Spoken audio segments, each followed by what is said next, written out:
নির্বাচনের তফসিল ঘোষণার পর সরকার কেবল নামমাত্র ক্ষমতায় থাকবে বলা হলেও আইনের বিশ্লেষকরা বলছেন এমন ধারণার কোনো আইনগত ভিত্তি নেই, বরং তফসিল ঘোষণার পর থেকে শুরু করে নির্বাচন পর্যন্ত সরকার তার পূর্ণ ক্ষমতা বজায় রাখতে পারবে। আওয়ামী লীগের আইন বিষয়ক সম্পাদক আব্দুল মতিন খসরুর মতে, তফসিল ঘোষণার পরেও রুটিন ওয়ার্ক হিসেবে যেকোনো বিশৃঙ্খলা কঠোরভাবে দমন করার ক্ষমতা আগের মতোই সরকারের হাতে থাকবে। রিপোর্ট করছেন আশিকুর রহমান চৌধুরী। বর্তমান সরকারের মেয়াদ আছে 2014 সালের 24 জানুয়ারি পর্যন্ত। সরকারের মেয়াদের মধ্যেই যদি নির্বাচন হয়, তবে সংবিধান অনুযায়ী 27 অক্টোবর থেকে শুরু হচ্ছে নির্বাচন আয়োজন করার 90 দিনের সময়সীমা। ক্ষমতাসীন দলের কয়েকজন নেতা ও মন্ত্রী সম্প্রতি তাদের বক্তব্যে এটা পরিষ্কার করেছেন যে কেবল 27 অক্টোবরের আগ পর্যন্ত নয়, বরং নির্বাচনের তফসিল ঘোষণার আগ মুহূর্ত পর্যন্ত এই সরকার তার পূর্ণ ক্ষমতায় থাকবে। প্রশ্ন হলো, তফসিল ঘোষণার পর সরকার কি আর পূর্ণ ক্ষমতায় থাকবে না?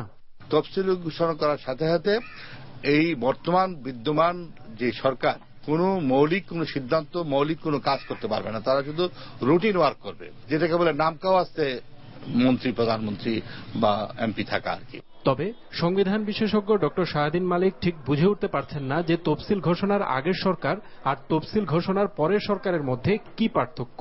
না, কোনো পার্থক্যের কথা সংবিধানে বলা নাই। আগে যখন তত্ত্বাবধায়ক সরকার ছিল তখন বলা ছিল যে তত্ত্বাবধায়ক সরকার রুটিন কাজ করবে, দৈনন্দিন কাজ করবে। এখন যেহেতু তত্ত্বাবধায়ক সরকারের বিধান উঠে গেছে, এখন এই যে নির্বাচিত সরকার, এই নির্বাচিত সরকার শিডিউল ঘোষণা করার পরে যে অন্য কোনো ধরনের তাদের ভূমিকা থাকবে বা সীমিত ভূমিকা যেটা বলা আছে, এই সংক্রান্ত সংবিধানে কিছু বলা নাই। অন্যদিকে বেসরকারি সংস্থা সুশাসনের জন্য নাগরিক সুজনের সম্পাদক বলছেন, তফসিল ঘোষণার পর সরকার কেবল রুটিন ওয়ার্ক করবে বলে যে ধারণা দেয়া হচ্ছে, সেই রুটিন ওয়ার্কের আইনগত সংজ্ঞা নেই। এক্ষেত্রে সরকার তার পূর্ণ ক্ষমতা দিয়ে এখন যেমন রাজনৈতিক অস্থিরতা মোকাবেলা করতে পারছে, তফসিল ঘোষণা হওয়ার পরেও সরকার তা করতে পারবে। আমরা এক অর্থে তো প্রথমবারের মতো আমরা দলীয় সরকারের অধীনে নির্বাচন করার অভিজ্ঞতা অর্জন করতে যাচ্ছি। এখন এটা নির্ভর করবে সরকারের সহনশীলতার উপরে এবং সরকার ধৈর্য সহ্য প্রদর্শন করবে কিনা, বিরোধী দলকে দমন করার চেষ্টা করবে কিনা, এটা সম্পূর্ণ নির্ভর করবে ক্ষমতাসীনদের উপর। নিরাপত্তা নিশ্চিত করা যেকোনো গভর্নমেন্টের ইনকামবেন্ট গভর্নমেন্টের কনস্টিটিউশনাল ডিউটি, সাংবিধানিক কর্তব্য। তফসিল ঘোষণার পরও হইতে পারে। আপনি জানবেন না, আপনি খুন করবেন না, দেখবেন না, এটাও একটা রুটিন ওয়ার্ক। আবার তফসিল ঘোষণার পর সরকারের ক্ষমতা কমে গিয়ে নির্বাচন কমিশনের ক্ষমতা বেড়ে যাবে, এমন ধারণার ব্যাপারেও দ্বিমত রয়েছে বিশ্লেষকদের। নির্বাচন কমিশন তো নিজের তো ধরেন স্বরাষ্ট্র মন্ত্রণালয়, পুলিশ নাই, আনসার নাই।